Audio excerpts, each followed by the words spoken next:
Awesome. Well, let's go ahead and get rocking. I mean, we're a couple minutes after the hour and got a lot of stuff to talk about, so it's fun. So welcome everybody. Thank you for joining us. We're excited to share our second annual installment of our Beyond Trends webinar series that we are hosting every December, where we kind of look back on things that we saw as an industry in 2022, and then what we are going to give advice for our our esteemed constituents in the industry moving forward. This is a fireside chat, and excited to just have some good friends, Adam Mashinchi from Red Canary, and then Casey Ellis from Bugcrowd. I guess I'll advance the slide here to just say here's your esteemed crew for the next hour. So we really appreciate everybody joining, and definitely thank you, Casey and Adam, for spending some time with us today. And then obviously can't forget Nick, our hacker in residence here at PlexTrac. And then I'm the founder and I guess my title has changed now. Technically, I'm founder and CEO of PlexTrac, but looking forward to spending some time with everyone today. The agenda for today is we're going to share some of the trends and the key developments that we saw in the security industry in 2022, and really focus on collectively what are we seeing happen, what do we see as things that are going to continue to advance into 2023, and then really try and give everybody some actionable takeaways of things that they can try to implement as we head into the new year. And then this is definitely a Q&A fashion as well. So feel free to throw any questions that you might have throughout the hour in the Q&A portion of the webinar settings. We will try to monitor chat as well, but the best way to answer questions is to go through that Q&A function. And so sit back and enjoy. Hopefully everyone's enjoying kind of landing the plane here at the end of the year and getting into their holiday R&R mentality. So excited to join everybody. But thanks everybody for joining, and let's dive in. I think let's just talk about some of the trends that we saw in 2022. I mean, I know we've chatted about several before, but I'd be kind of curious, like, what was some of the key things that you felt were the most prominent trends from the industry? Casey, we'd love to start with you and see kind of what your thoughts have been and what you saw as in the industry this year. Yeah, I mean, it was definitely, we got I kind of got caught by surprise when the happy first birthday Log4Shell tweets started dropping. I guess it's like, holy crap, that was that feels like a million years ago and yesterday all at the same time. So the start of the year, I think in my head, was really framed up by something that I think a lot of us in the industry have known for a long time: the fact that open source is kind of a shit show from a security standpoint, and like the sudden kind of collective awareness of how big and how pervasive that problem is, followed by EOs out of the White House, followed by like all sorts of different things coming out of CISA and DHS, and just SBOM. SBOM Central, the SBOM definitely went off. Alan Friedman, who's a good friend of mine, who's been, I think, the prophet in the wilderness talking about SBOM for about 10 years or so, suddenly living his best life because everyone starts to understand like the role of software supply chains in cybersecurity and how fragile everything is. So that's one that continued. I feel like that trend actually didn't get as much traction as it maybe could have. It feels like it kind of petered out a little bit towards the back of the year, but it's definitely still there running in the background, and it hasn't gone away as a security risk. So I think that's one of them. Probably the two others that I've got here, and maybe I'll just drop these as points if you want to go around and get the others, and we can figure out the conversation from there. We'll do it that way. Personal accountability when it comes to cyber risk from a corporate governance standpoint. So we saw Joe Sullivan get prosecuted, basically under a federal crime that was leveled against him off the back of some of the stuff that happened at Uber back in 2016. That sent some pretty major shockwaves through the CISO communities that I'm a part of.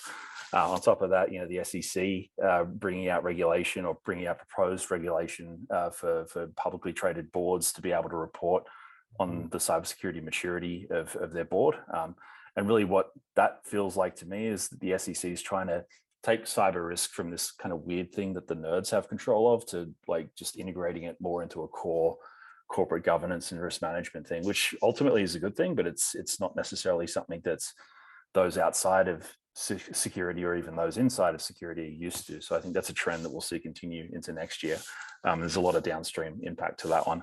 The other is diversification of threats. So seeing kind of nation state attackers go wholesale, seeing cyber criminals that are typically less sophisticated all of a sudden end up with a bunch of money and start to become a lot more sophisticated in how they're conducting their work. And then kind of the return of the chaotic actor as well, like the stuff that Lapsus Group did, the Uber breach, it just people rocking up and making a mess for the lulls. We haven't really thought about that from a defensive standpoint since the time of like lulsec, antisec, kind of anonymous back at like the late 2010s. Late 2000s, early 2010s. So that to me is if that trend continues from a chaotic actor standpoint, then from a defender, through the defender lens, we've got to be thinking about that because we, in my view, really haven't been for a decent amount of time. Yeah, no, thank you. Fantastic topics that I think we'll dive in on to several of those throughout the next hour. Adam, anything from your side that you noticed in addition to what Casey, because I think those were fantastic, but like been an hour on all those too. But well, resisting the temptation just like to front load every possible topic under the sun into the first 12 minutes of this webinar.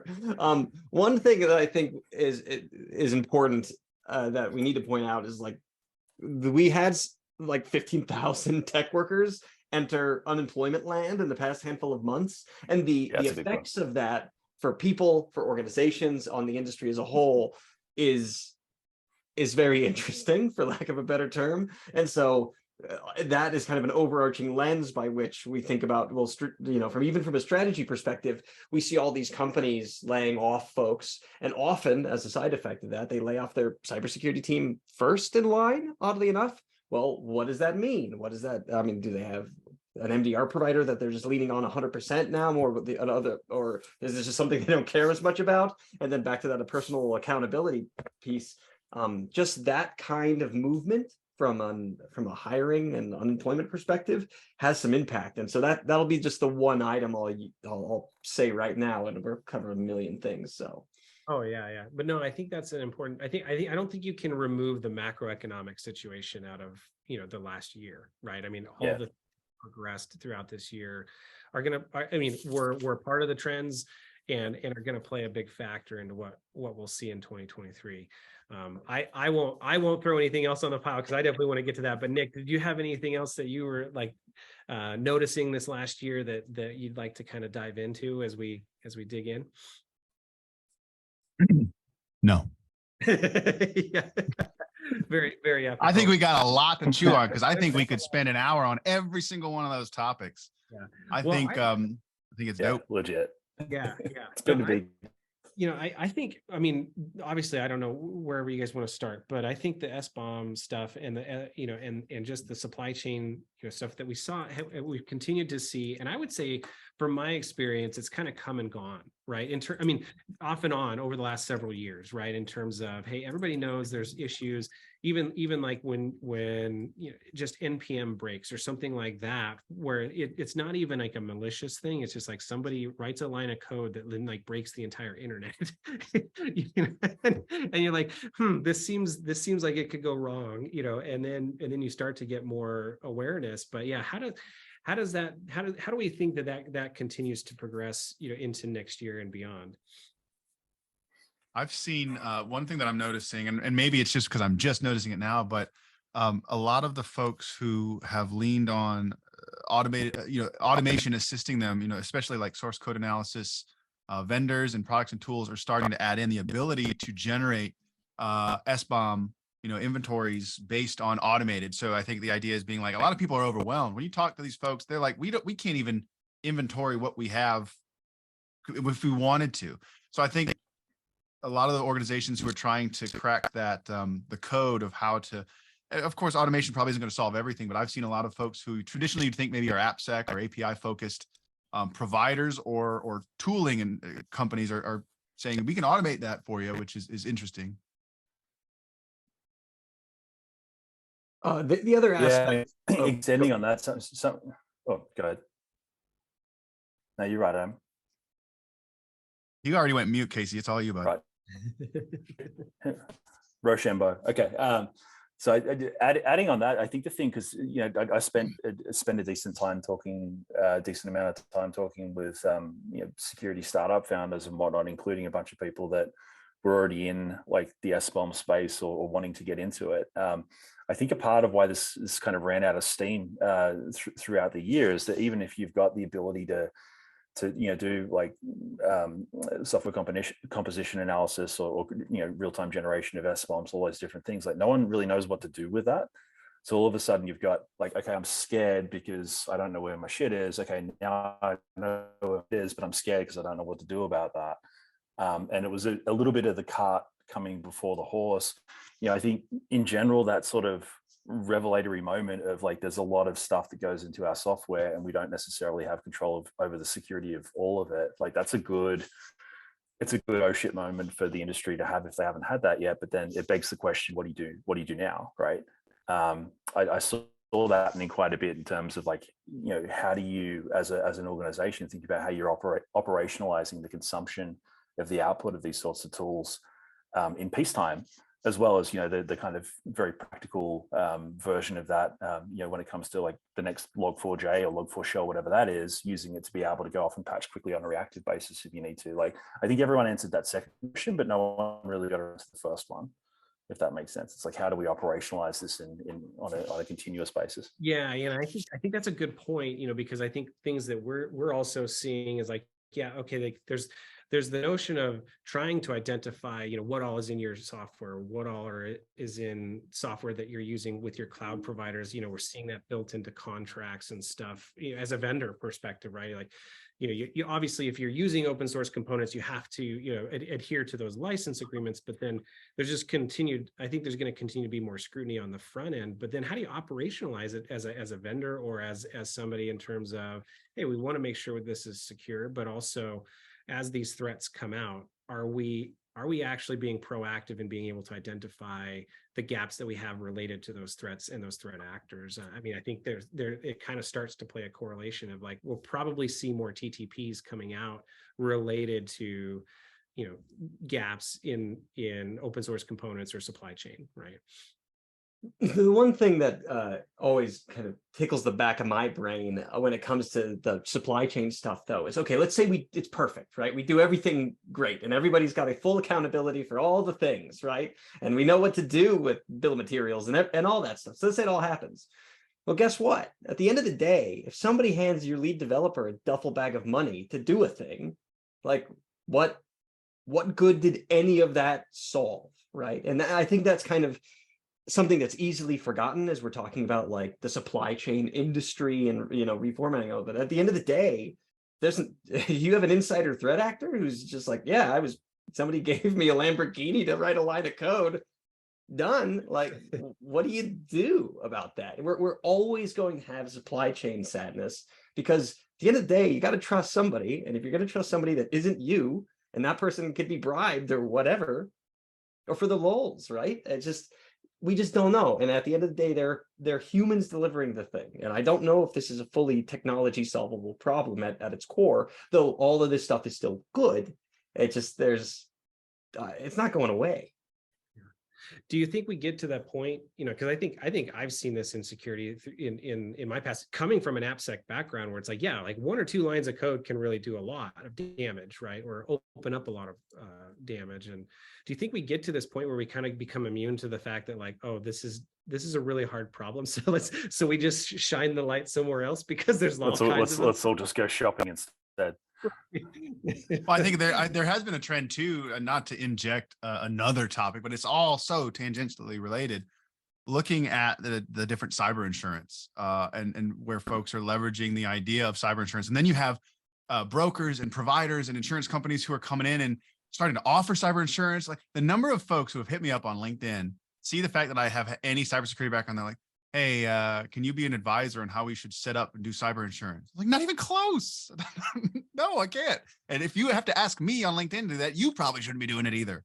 But what I'm noticing too is a lot of this I mean, folks are also finding out that the policies that they thought they had, that, you know, errors and omissions and general liability, when it comes, tons of policies were updated this year too, that said there's like a cyber rider at the bottom of it. It's like, and by the way, if it has to do with cyber at all, you're not covered at all. Yeah. So think about all these like pen testing companies that do hacking stuff for, you know. Yeah, on top of that, you got, looking? like that was another thing that happened. I think it was this year, and I'm fairly sure they're all blurring together a little bit. But let's go with that. Lloyd's of London pulling out underwriting for ransomware in I think it was France. It was where it started, but then it sort of spread out. So they kind of got to the point where you've got actual, like, people that are way better at risk management than we are, frankly, because they're doing the math around it and trying to build a business on top of that, whereas we just try to like reduce it, and that's kind of our gig, right? So they gotten their data, done their math, and realized y'all suck at this. Like this is like insuring, you know, a 3-pack a day smoker for lung cancer. Like we're going to punch out.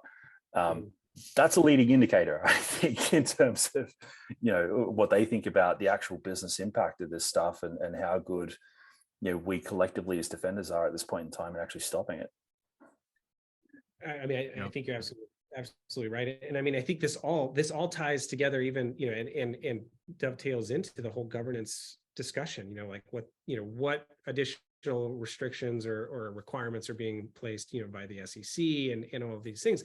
At the end of the day, we're all still grappling with, you know, what are the things, how are we able to answer the right questions? How are we able to identify what the true gaps are, the progress we're making in them? And I would say that that's one trend that I'm also seeing as we head into next year. And I think some of it's related to the macroeconomic conditions, but like tool consolidation and really focusing on what value are we actually getting out of our program as at large, right? And that comes down to how do we address these SBOM or supply chain issues?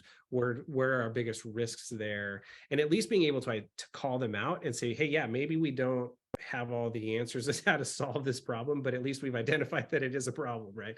I guess the first not head in the sanding, not being like, I'm overwhelmed, I'm going to take a nap. or even being able to use that as because to me that's a trigger to abstract up another layer, right? It's like, okay, if you can't solve all the technical issues, then to me that's a good time to ask the question, well, why am I doing this in the first place? And abstract back up a level. And it's like, yeah, this is about risk management. This is about, you know, minimizing the downside for a business, allowing it to continue to operate, like frustrating the adversary as much as possible, all those different things that might feed up into it, right?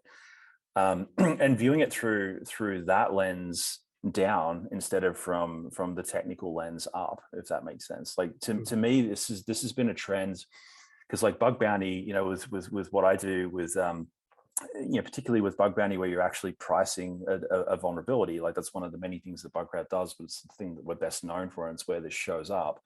It drives this conversation around like, what is a vulnerability actually worth to a business and to an adversary, and brings it front of mind. So like, I think at the end of every year, I've come on to one of these things kind of wildly optimistic and said, oh, everyone's starting to think about this more as a business issue. And, you know, at the end of every year, I sort of look back at what I said and feel a little bit disappointed, but like mostly justified in the fact that it's a progression, not a kind of a, you know, snap and we're all of a sudden there, because it's, to me, something that we're just not very good at as an industry yet. You look at, you know, going back to what you were just talking about with the SEC, like there's now a business and a regulatory appetite that's moving towards us at the same time that we're trying to move towards them. Yeah, to me, those are all good things. Like when they'll actually produce meaningful change and impacts in how we do our job, I'm not entirely sure about that. I think, you know, to your point before, Dan, the you know, a looming recession, like, you know, global conflict, all of those different things, one of the impacts that has is really drawing a lot of attention to the question of return on investment right across the business, including us. So to me, like, this is actually the kind of pressure that's increasing on companies like right across the board, is potentially for us valuable to be able to tell that story better and actually see some meaningful change happen in the ways that these sorts of things get done. But yeah, it all kind of remains to be seen, I think. And I think the aside, though, at the same time is, you know, what is it? There's some statistic about how the average company has like 50 cybersecurity products, and we've all seen the whole like crazy cybersecurity landscape with 1,000 logos and categories. One exercise I encourage people to do is, okay, look at that whole landscape and figure out which categories in that grid exist to consume the stuff from other categories, right? And it's this horrifying feedback loop. But at the end of the day, going back to that other thing we mentioned at the beginning about, well, what is the state of people's cybersecurity teams, right? Given all the layoffs and the recession and the fact that this skill is expensive and hard to keep around.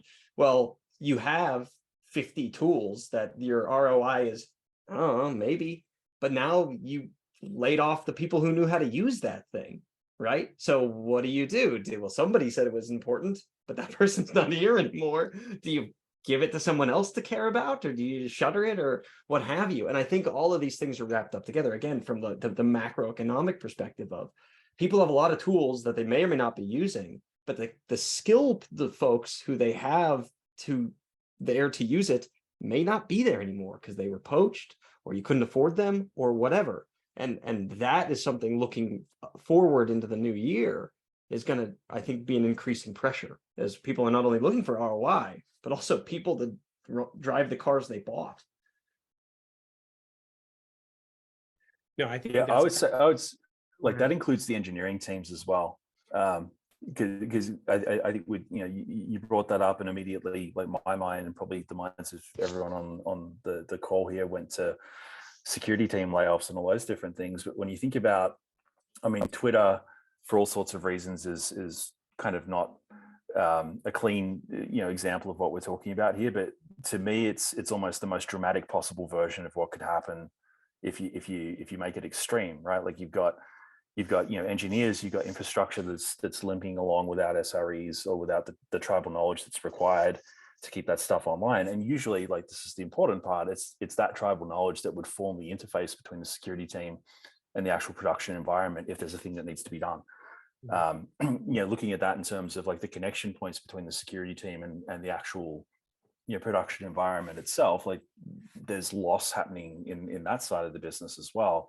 So it's these these interconnects between the security team and the folks that are actually going to action, the advice of defenders. Like that's something that keeps me up at night a little bit as well at this point.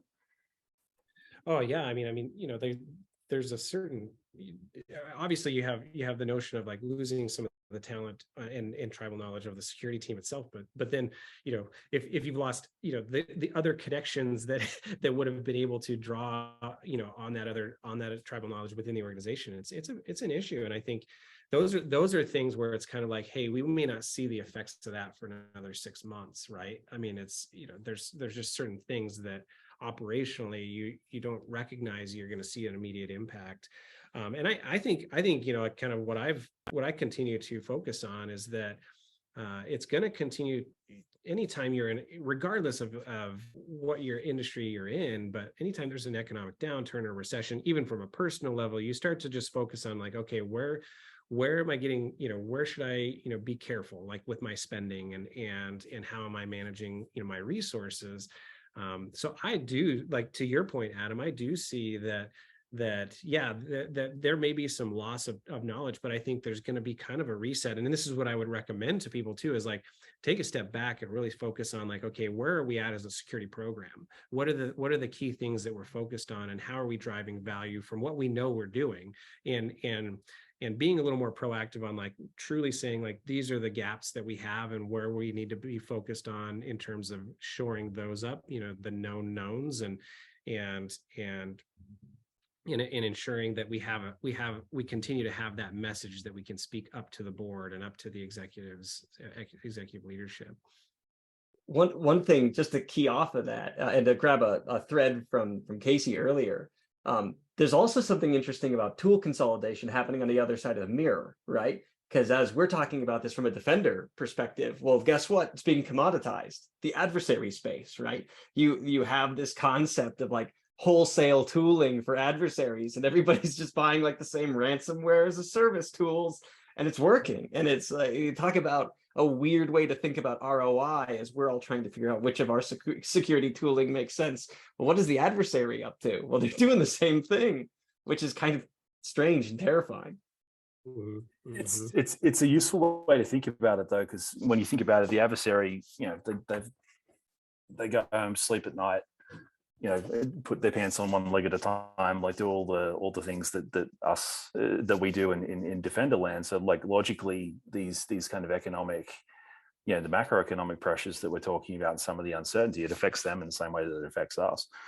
So thinking about it as almost as a competitive business, in a sense, it's like, okay, if I was a bad guy, what would I do?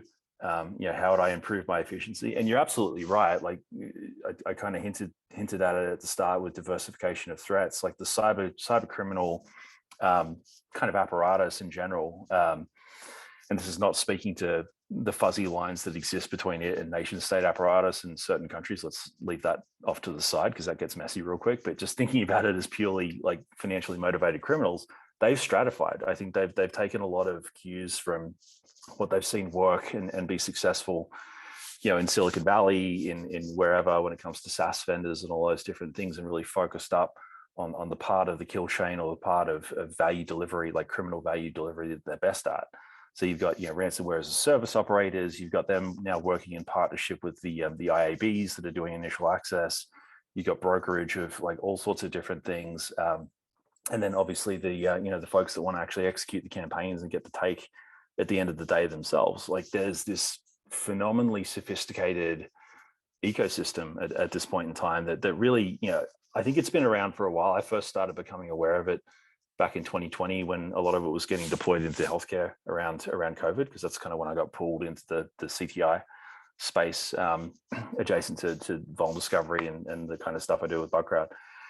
And it's quite eye-opening. So as a defender, thinking about it through that lens, and then thinking about what we do when we're asked to talk about the return on investment. The problem with defense is if it works, nothing happens, right? So the board asks you, like, was that an effective spend last year? And you say, well, nothing happened. So yeah, it was. And they ask you, well, how can you be sure? That's a universally difficult question to answer because of the negative feedback loop that's kind of inherent in our job. And the funny part is the attackers don't have that problem. Like if they're successful, then they know, right? So I think that the takeaway for that, and this is something that we talked about in the pre-call, is just if you're not already doing it within your organization, like really working on tightening up what you're reporting as a trended metric of efficiency, efficacy, success, whatever you want to refer to it as, that your board's actually going to understand. Because like the number of attacks blocked and all that, fun stuff, like number of spam messages identified, blah, blah, blah. Like those things are good, but ultimately they're not really reading that stuff. They want to see the overall efficiency gain that's coming from the money that they're investing in your team and your organization. And I think it's on us really to articulate that and continue to iterate how we articulate that to make it more consumable and actually have us be more of a partner to them in how we manage the risk of the overall company. Yeah, I think that makes sense. I think that makes sense too. And the last thing I want to put on that is I think there's also just a drive that status quo just can't be. And for an industry of folks who are trying to stay bleeding edge, we either on latest detections and TTPs or on techniques for emulation, et cetera. There is a lot of just resting on laurels and status quo. I think it's comfortable. You understand it. You have metrics on it. You have revenue projections based on it. But the idea of making sure that we're genuinely not resting on our laurels and that status quo isn't the name of the game, and that constant, as threats evolve, we constantly evolve is just something. I know it's not a lot of rhetoric and nonsense, but it's got to be. I mean, I've got, this isn't to speak to the intelligence community at large, in the government, whatnot, but I'm seeing a lot of pulls from specific either combatant commands or organizations and agencies, if you will, that are wanting to get commercialized talent, commercialized capabilities that they're seeing in the private sector for. They want to bring it into intelligence communities, into cyber and kinetic warfare. They want commercialized stuff. Like, you guys are doing a really good job emulating threats.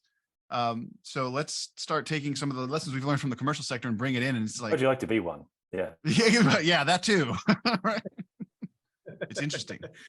Well, I mean, and I think that's a good point. And I think you kind of both tied a lot of my thoughts around what I've been saying and also seeing a little bit this last year is speaking about our program and our security posture differently, and like how we're approaching the proactive side of the house, right? Is because you're right, Casey. I mean, for ages, it's if your security program is working, you're not like, you don't, it's hard to just, talk about the things that didn't happen, right? Yeah.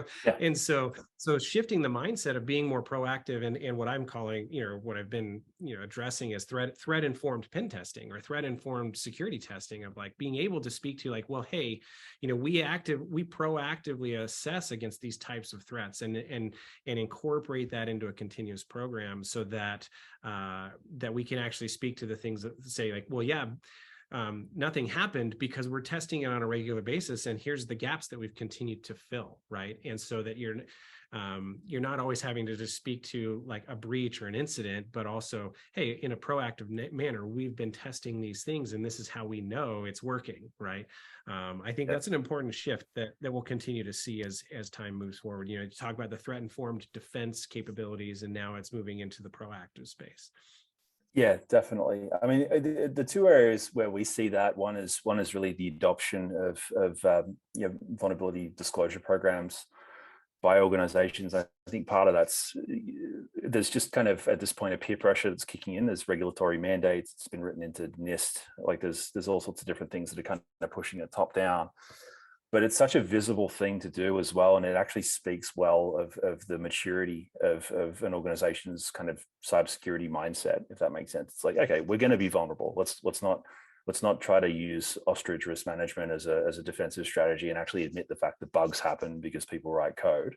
And then like, let's put ourselves in a position where we can get as much intelligence around where we might be vulnerable as we can possibly get, and get into a rhythm of fixing that stuff and trying to avoid doing it again in the future. So that's one. The other is, for companies that are using basically incentivized, crowdsourced security programs, be it a public bug bounty or a private program, this idea of vulnerability being something that you can extract from a group of people for a certain price. Like once that velocity starts to taper off, you can kind of argue that you've reached your proxy, like a proxy indicator of the cost to attack your company at that point in time. So it's like, I offered $10,000. I saw a bunch of issues come in. Now it's basically stopped as I've been fixing things. So loosely speaking, you could say that, yeah, basically what I've done is increased the difficulty to the point where that incentive is no longer enough to encourage, a friendly attacker to do the things needed to create, to get shell basically.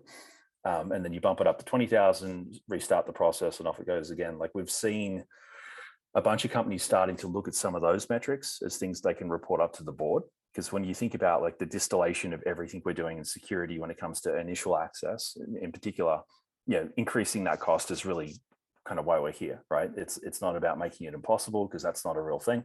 It's about rationally increasing the cost of attack to the point where it's economically irrational for an adversary to come after you and be successful. So they move on to the next guy. So those are a couple of I know we're trying to talk about some actionable insights that we can kind of leave behind with people, but thinking about it in that sort of way, be that with Bugcrowd, because obviously we can partner with that, or just taking that as a mental model and figuring out how else you might be able to apply it in your organization. Those are two that I've seen start to pop up this year. Yeah, that's fantastic. Adam, were you going to say something?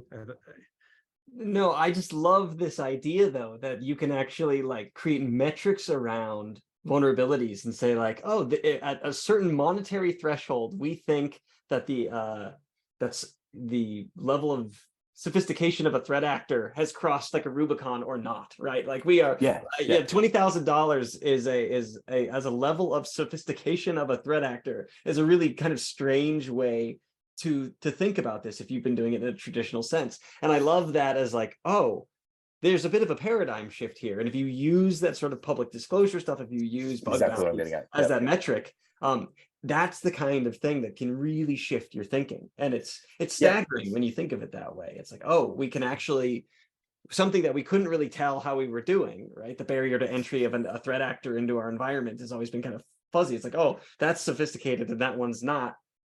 Okay, cool, neat, I guess. Well, now you can put a monetary value on it. It becomes super clear lines. And demonstrate it as a trend over time as well. I think that's the important part, right? Like, is the money that I'm, because again, like framing this up as a CISO to a board conversation. It's like, okay, here's me asking for next year's budget, or here's me asking to expand next year's budget. All of a sudden, you've got this historical track record of that budget being deployed in a way that serves, one of the primary goals of the existence of that department to begin with, right? Like we've made it more expensive to attack the business.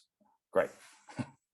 Yeah, no, and in a proactive fashion, right? So I mean, what you're saying is like, hey, I want to increase my budget to show that the more I offer in a bug bounty program or something like that, that's when I get more traction for the complex bugs. Is that kind of? I'm just trying to synthesize.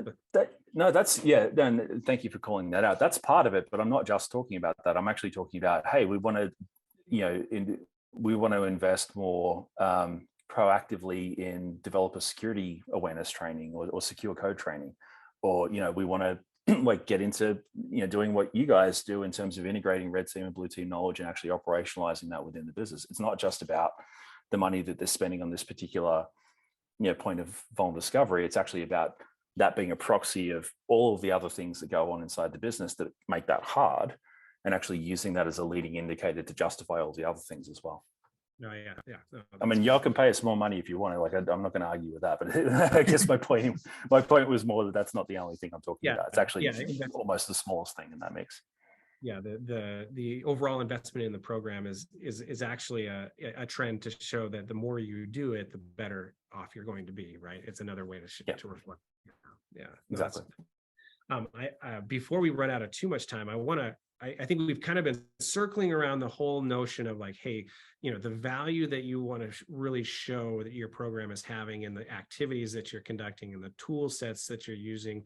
And then that's all kind of bubbling up into the continued growth and oversight. I'll say like oversight and governance, both from the political landscape, but also I think the social landscape as well. You mentioned the Joe Sullivan case and what impact does that have as we move forward, as we kind of piece some of these things together? TBD. I think in terms of how it plays out, the immediate impacts, it was definitely a good quarter for people doing DOI insurance for CISOs. Off the back of that point, and not to get too glib about it, because obviously some fairly hectic stuff's gone down here, but we're talking about the consequences of that. I think there has been a period of time where CISOs, all of the CISOs I know, like they take their job super seriously. They lose a lot of sleep at night. They always miss their Fridays and anything that comes straight before a public holiday and all of the things that happen when you've got that gig. But this idea of it being tied to like personal criminal liability in particular, but then by extension, personal financial liability. I think that was really the bell that, the Joe Sullivan hearing and case kind of rang. It's like, no, that is a thing. This is a thing that happens. It is a thing that is possible. Like it is possible to go to jail for decisions that you make, in that chair. And I think just in general, that going from not being something that's front of mind to it being very front of mind, that's kind of a big deal. Like how people respond to that, as I said, DOI insurance and all of those kind of personal liability protections, that's an obvious thing. Just making sure that obviously you're doing as best and as clean a job you can. That's another that I know a lot of people are thinking about, but probably not talking about too much. And practically in terms of how that rolls forward, it really, to me, is a little bit TBD, but that's in people's minds at this point in time, and it wasn't at the beginning of this year. I think that's pretty.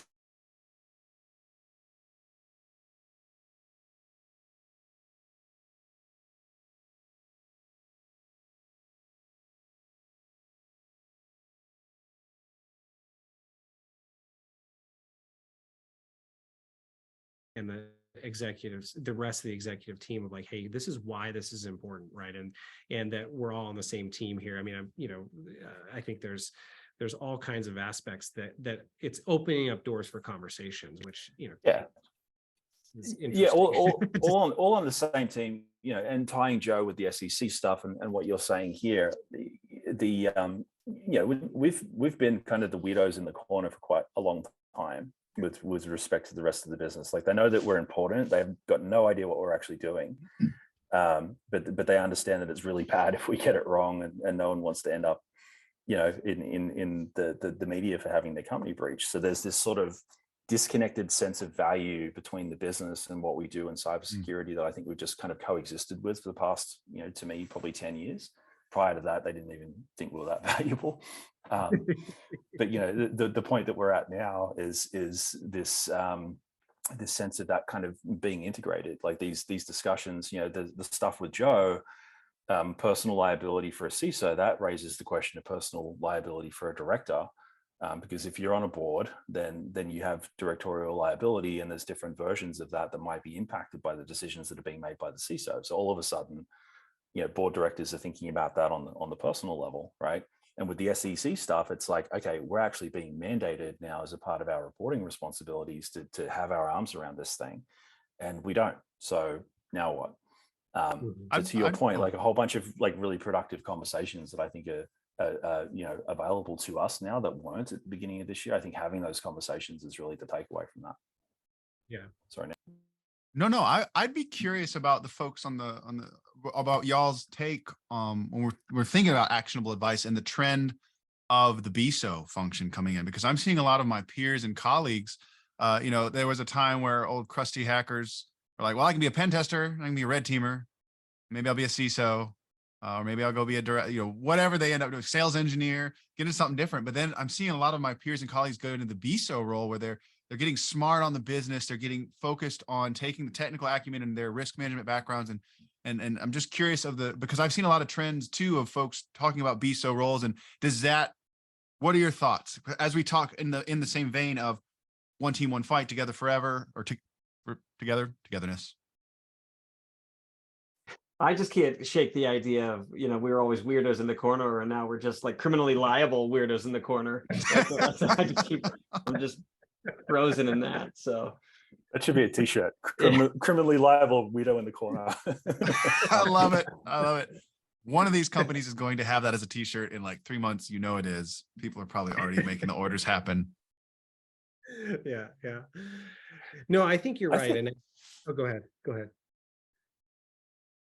Well, I mean, I think that the trend is that, there's a lot more, focus on like, hey, what can I do to actually help the business and speak in the business terms? And I think that there's the hacker in all of us that we just love to tinker, and we love to break things and just understand the tech and understand how things work. But then I think it's drawing the conclusion back to the fact that there's actually a purpose behind being able to do this, right? And that really is, whether we're in a business or an agency, is that you're there to help accomplish the mission, and that does require some solid, productive conversations and being able to communicate effectively as well, right? So I mean that would be my just visceral thought in terms of like how people are thinking about moving into different roles, and then being able to grease the skids for those conversations around, look, this is important. We need to be all on the same page as to what the mission is, because at the end of the day, if I make a mistake, I'm going to be honest about it, right? And but there's a lot at stake here, right? So. Yeah, I actually tie it a little bit. I mean, I made the joke when miso, because whenever I hear BISO, I think miso and I feel hungry, which is what just happened. But that's out of scope of the webinar. With the rise of the BISO, the other thing that's happening that I think is kind of related is this whole concept of the field CISO, where you've got someone, particularly for technology and infrastructure vendors who has a CISO kind of view of the world when it comes to risk management, technology, like political risk, insider risk, all those different things. But their job is effectively to interface with the customers of that technology company. And it gets poo-pooed a lot because it's like, oh, that's not a real CISO. You're not managing risk for the insides of the organization, all those different things, which is like the back part of that's partly true. But to me, we're back at this whole thing of like, how do you make security relevant to the business? Like, how do you increase, the points of contact and like the interface between the stuff that we're doing that's fundamentally quite difficult to understand if you don't come from the places we come from, with folk that are actually the reason that we exist in the first place, right? Field CISOs to me have a tremendous opportunity to actually lead when it comes to sparking thought out there in the market around how to consume security in a more effective way and actually do a better job It's at taking care of users and doing all those different things. So yeah, I feel like, you know, the CISO role, I don't think anyone ever really quite got around to defining it when it first came out, because there's so many different versions of it that you see out there. And I think most CISOs would agree with that. It's not a diss on them. It's just an inherently vague and very broad set of things to have your arms around. But this idea of like it's specifying down into, you know, plugging into business risk or plugging into evangelism and product development to better serve customers and better set their expectations, that to me is all kind of coming back to the same idea of like making ourselves more relevant to the company itself.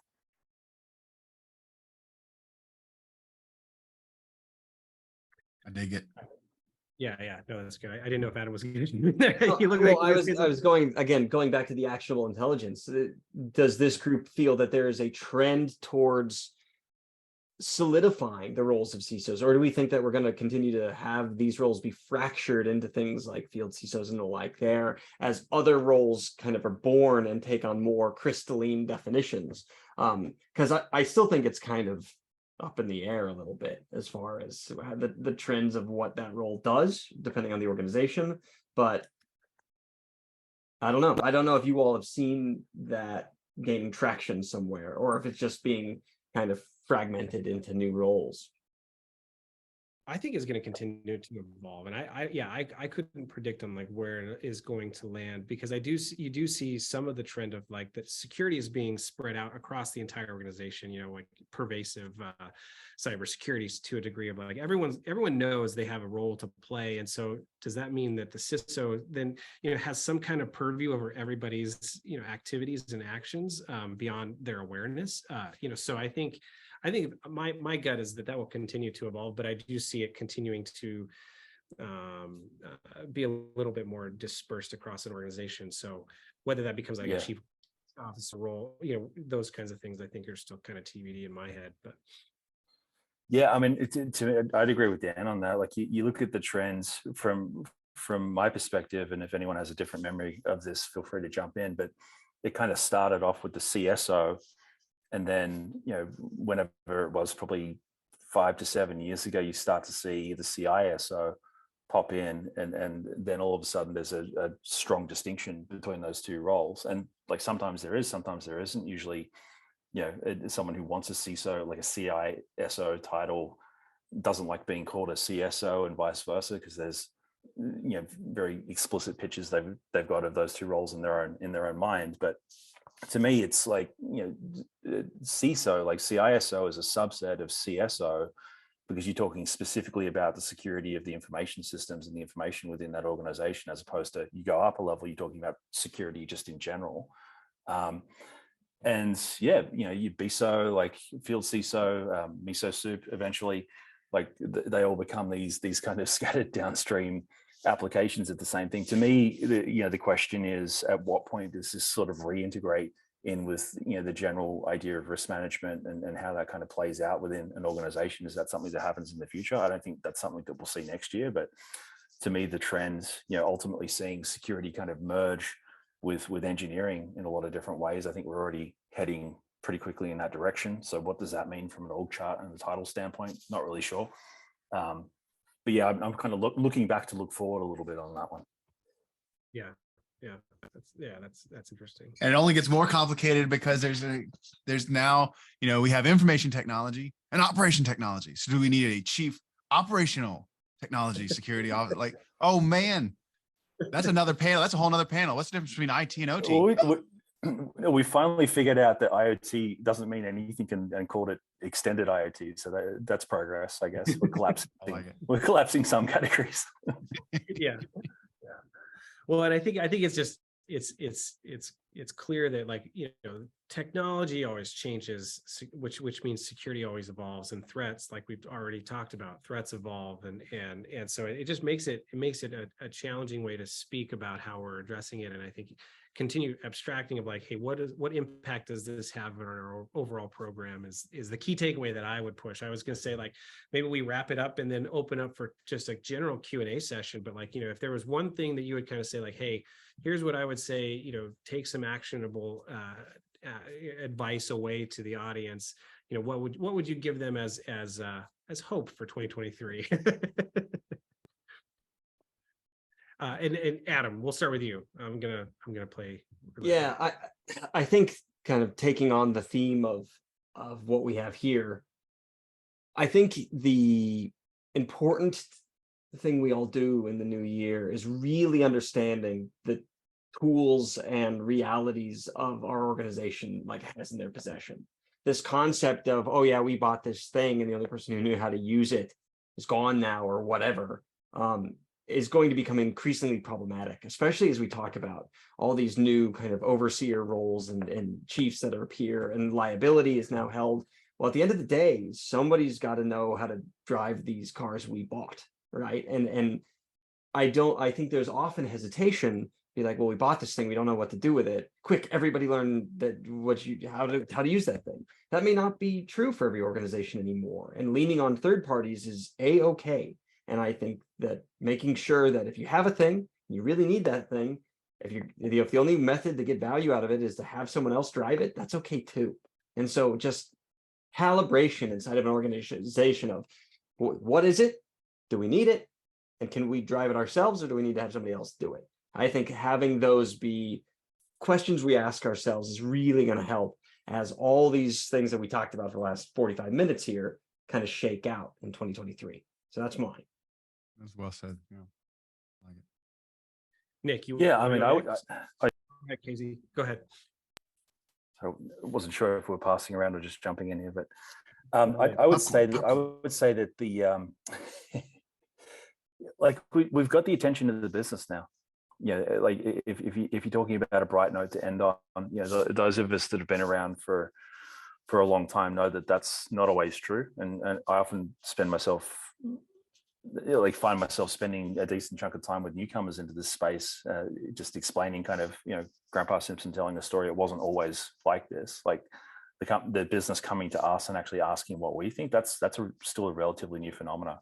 But I think all of what we've talked about and all these trends and some of the stuff that we're sort of expecting to see next year really highlights the fact that that's true. And that's, I don't know about you guys, but that's awesome from my perspective. And it's an opportunity for us. I think, there's the whole kind of, with great power comes through great responsibility angle to wield on that one. But the fact that we've got, the power and the opportunity in the first place, I think that's the bright spot. And then just, frankly, just going away, sitting down and working out what you're going to do with that.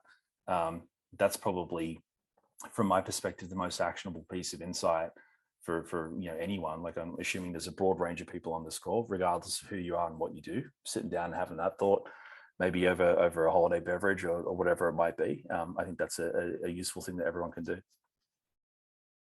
Yeah. I mean, as a fellow nerd in the corner, our corner, and I think encouragement, and something that is encouraging to me, seeing, because I got hooks into all different types of businesses and consultancies and providers and enterprises and governments and all this stuff. What I am seeing is increased collaboration, and to pay homage to the color of my background, that concept, regardless of the nomenclature used to describe it, that collaborative nature between not just red and blue and offense and defense, but the collaboration between security functions, business functions, and that whole one team, one fight. I'm seeing a lot of folks seeing that the impetus is on them to make those moves, establishing those relationships, and that becoming part of the corporate culture, regardless of entity type, really having those conversations. And so an actionable advice and takeaway and encouragement is to continue to foster those, because as the folks who are creating risk metrics, if they're in a vacuum and they're only using the data exposed to them, they're not being exposed to other data sets that people have, especially with different professional capabilities and those types of things. So just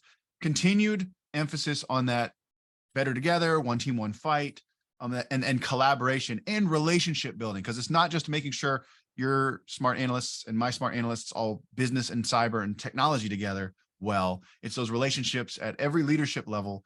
There's just everybody's simpatico.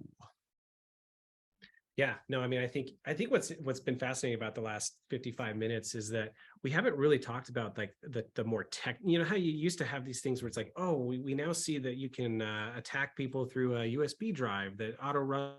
We haven't talked about like the technical vectors that, we used to as an industry, which, I mean, because we're still seeing all these things evolve. But I think what's fun is that we're actually we're actually discussing more of like how we address this as a whole industry of like, how does this make an impact to the business, and how do we communicate effectively and collaborate to the point where, you know, that regardless of what the new threats that are going to come out, we have an approach to how to be managing those. And I think that's my takeaway for the team is, or I mean, for the audience is, you know, continue to stay proactive on like, how are we identifying what gaps we have in our environment and the threats, and how we're communicating those effectively and showing the trends and showing the progress, because that's going to continue to be vital. And those are going to be the questions that are going to get asked as more regulatory oversight comes down the pike, in my opinion. So, well, we've got a few minutes, like 3. Are there any questions from the audience? I haven't paid as close attention to the chat, I'll be honest, but I don't know if there's been any questions that have come in the chat, or if you have a question for the group here, you know, throw it into the Q&A function window there, and we'll be happy to address it. And if not, I'm sure that Nick can do us. If not, I was going to say, if not, I've been waiting my entire career for this moment to be able to do this. The crickets. So You got to use it, mate. Congrats. yeah. This is the apex of my existence. Yeah. This has been great, though. This has been really dope to just be able to squeeze all the knowledge bombs out of your pores. Yeah. Well, Likewise. That was gross. That was super gross. Yeah, that was way too vivid. On that note, we'll give you some resources here. You can always stay in touch with all of our companies as we're trying to help everyone fight the good fight and stay ahead of the curve in terms of the trends that are occurring in the industry. So definitely sign up for all of our social accounts, both at Red Canary and Bugcrowd and PlexTrac. And definitely thanks so much for joining us, Adam and Casey. Really appreciate you taking some time to share your wisdom and knowledge of what's going on in the space and what we're going to see in the next year. And we can sign off and wish everybody a happy holidays and enjoy the time with friends and family, and hopefully we'll all get some R&R and be back strong for a solid 2023. Thanks for having us. Thanks for having us. Yeah. Good times. Cheers, y'all. Cheers. Yeah, thanks a bunch. Thanks all. Thanks everybody. Enjoy the rest of your day.